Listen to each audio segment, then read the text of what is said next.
Sanibonani football lovers, welcome to Sportibong Zikamalambongi Nkosi. Ngithembe ukuthi ni kahle niyaphila.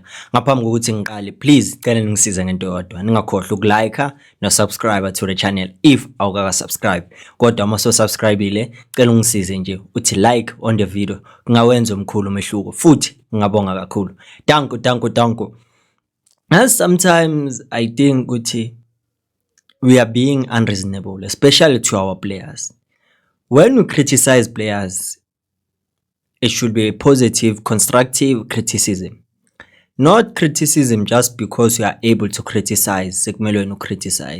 Now, people are on the case of God's power, Ighodaro, Etios, saying that he must be dropped because he's not scoring. Yes, the duty of a striker in the field of play is to score goals, but for a striker to score goals, what needs to happen? Our fullbacks and our wingers must supply the striker so that he can score. Because for Ighodaro, it's even pointless for him to position himself in good positions lapana in the inside the opponent's 18 area, because there's no feed. There's no way he's gonna score. And another thing, our wingers, when they get an opportunity to cross, they rather cut inside and go for glory.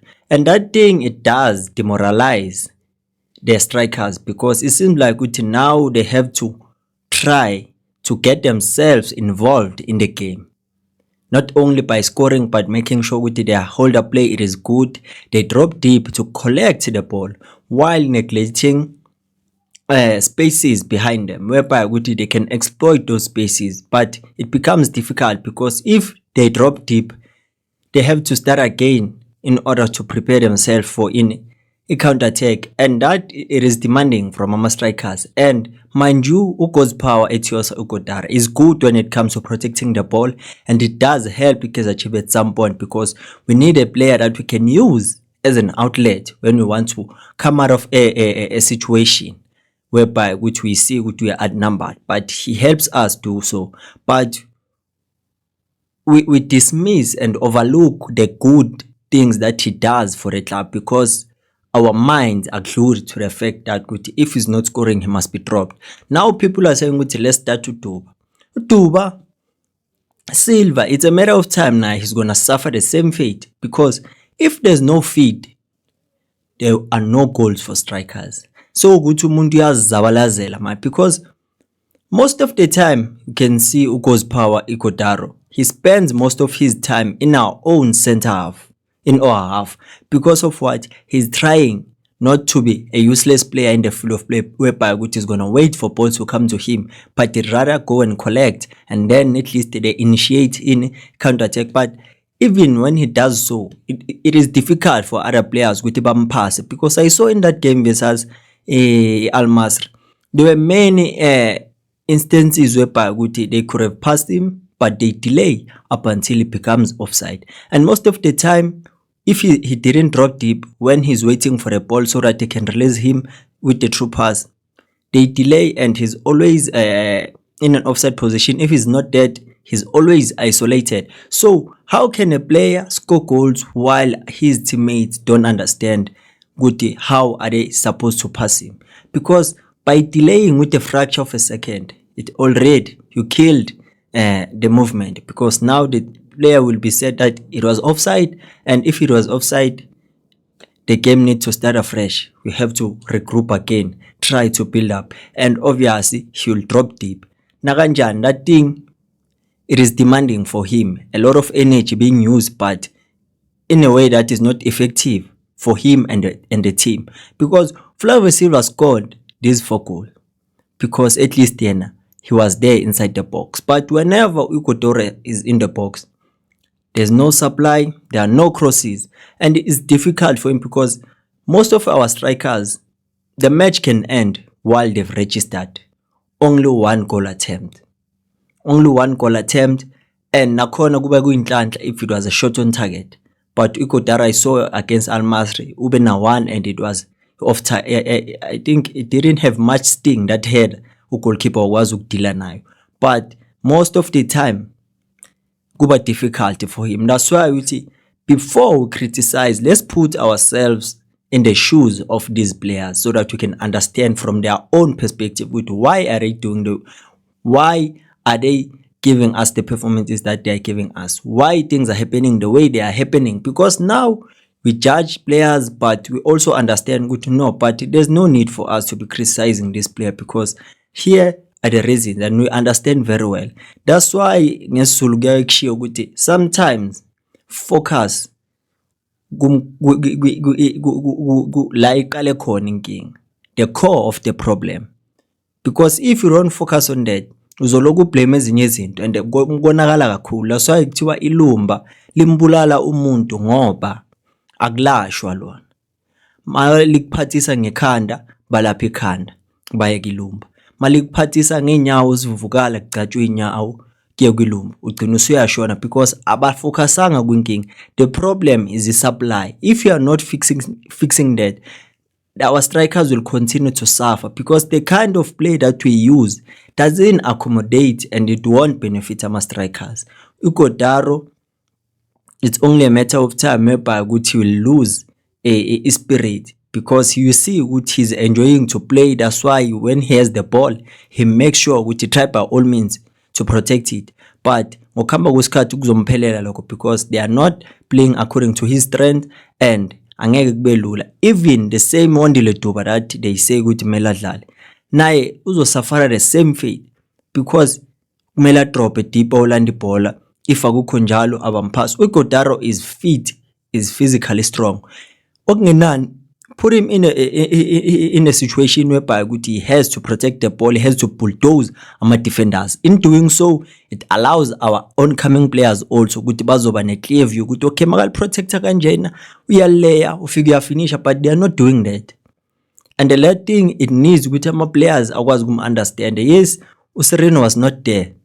Maybe he could have understood ukuthi kumele amdlalise kanjani because ukwazile ukubona ngoSilva ukuthi okay, this is what I need to do in order ukuthi ngikwazi ukumfaka egamini.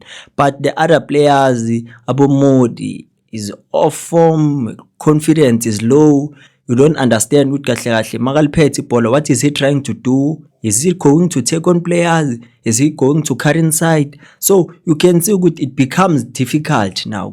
The strikers will become frustrated each and every game because that goal he scored versus AS Simba, it was because of he was alert of the situation. With a rebound maize, I pounce, I score. But now even the rebounds are wasabi khona. So nakanjani, even if he can decide at least to be a box striker hlali boxing, if there's no supply angeke kube simple because it is difficult for strikers ukuthi bakwazi ukuthi bakore as many goals as possible if they won't get enough supply. Okay, asiphume ke lapho. Kaizer Chiefs have been handed a huge boost because we knew ukuthi going to Egypt we will not travel to Gaston Sereno because he was suspended. He accumulated 3 yellow cards. So obviously you save suspension. The good news ukuthi uzoba khona nge-29, I think it's Saturday versus Zamalek. So nakanjani maybe he can be there. The difference because even umuntu die, there are games that you can see which is looking sharp and lively, but there are games whereby uyambona ukuthi manje sekusebenza ngani compared to ukuthi kusebenza talent ne technical and ne tactical ability. But kubo Sereno, you know, experience ayithenga experience, but let's hope ukuthi naye uzobuya asenzele into esiyifunayo because I saw glimpse of Umabo and you could see good if they've introduced him a little bit earlier, he could have done something better than umuntu was doing because umuntu bekandwayiza lapha egroundini angazi ukuthi liyaphuma or liyashona because kahle it was difficult for us ukuthi sihlale the kind of football that we enjoy, especially masihlala ngapha. But we have to understand ukuthi the kind of football that we use kuBetway Premiership must be different from the one eniyisebenzisa ngale Africa because there it's all about physicality and making sure that we play for win. Nice football bazobuye bayibona. So that's the mentality Kaizer Chiefs that must be instilled by the coaches to know when we're playing this type of a competition, We need this kind of attitude, because it's like they were happy that they in Egypt playing in the Egyptian soil, but the way they were playing, it wasn't convincing. But one thing I know for a fact, Oguti, we'll have to bounce back against the Zamalek. It's going to be difficult. Then let's talk about Puso Ditejan. Puso Ditejan, we know him Guti ubuya Kaizer Chiefs, and he was bought by TS Galaxy with a fee of 1.5 million. It was a compensation. But now there are rumors spreading Guti Puso Ditejan might return to Kaizer Chiefs. Just imagine he might return. Angeke Chiefs isakhiphe 1.5 million. But usukazi, because he's a smart man, a businessman, wenza sure ukuthi uyayicela ephokotheni Kaizer Chiefs. And will it be wiser for Chiefs ukuthi mbuyise after releasing him? Because it will prove ukuthi at some point they are struggling in terms of noticing the top talents, because now kanje ukhuluma noNdamane, Ntando Yenkosi nayo hambile ku TS Galaxy, and uPuso abo Omega Mdaka. So what does that mean? Bona bazozibona ba abantu abanjani if bazombuyisa? Because yena vele if mela abuye, if it is true ukuthi uzobuya, because I think ukuthi nezimnyama ngenkani nazo ngazathi zithi hayi, we are not backing down, nathi siyamfuna. But for Chiefs ukumbuyisa, it wouldn't make sense. Bazoyibuza ukuthi besimhambiselani from the start. Because one thing I'd say ukuthi vele we cannot foresee the future, because we couldn't have known ukuthi uzoba ile superstar seyiyo manje if we didn't release him. We are not sure ukuthi bewazopromoter to the first team if azangikwenzeke leya incident, because at some point isiZulu siyayikhulumele and isiZulu asitolikwa, siyasho nje ukuthi ukonakala kobisi ukulunga kwamasi. If azange kube nale incident ku Ball Boy, ngabe lama players esikhuluma ngawo nje uMdaka noDithejana, ngabe nje namanje kusalelwa nje ukuthi ba promote or sisalinde ukuthi ba promote sobona breakthrough yabo, because sibe nenkinga, sifuna ama-wing, sifuna ama-left back, but besinabo abafana. So now Kaizer Chiefs simply means good if they do get his signature, it simply means good they are learning the hard way. Good bona ama decisions that they make sometimes they are irrational. But if it is not, ayinamvela ngeke ngibasole. But yena ushisa ikhotha manje Puso Ditejan, and also there's no guarantee ukuthi noma ngabuye eJordan ijezi angele imsinde. So it's a 50-50. But the only way or the only one condition for him with Abuya is for Chiefs to release Pulemori, because Pulemori is one of the players that their contract ends in June 2026. That's the only condition engabenza ukuthi bambuyise, because on that right wing position there's Uvelepai, there's uKlodi Lilepo, and there's uPulemori.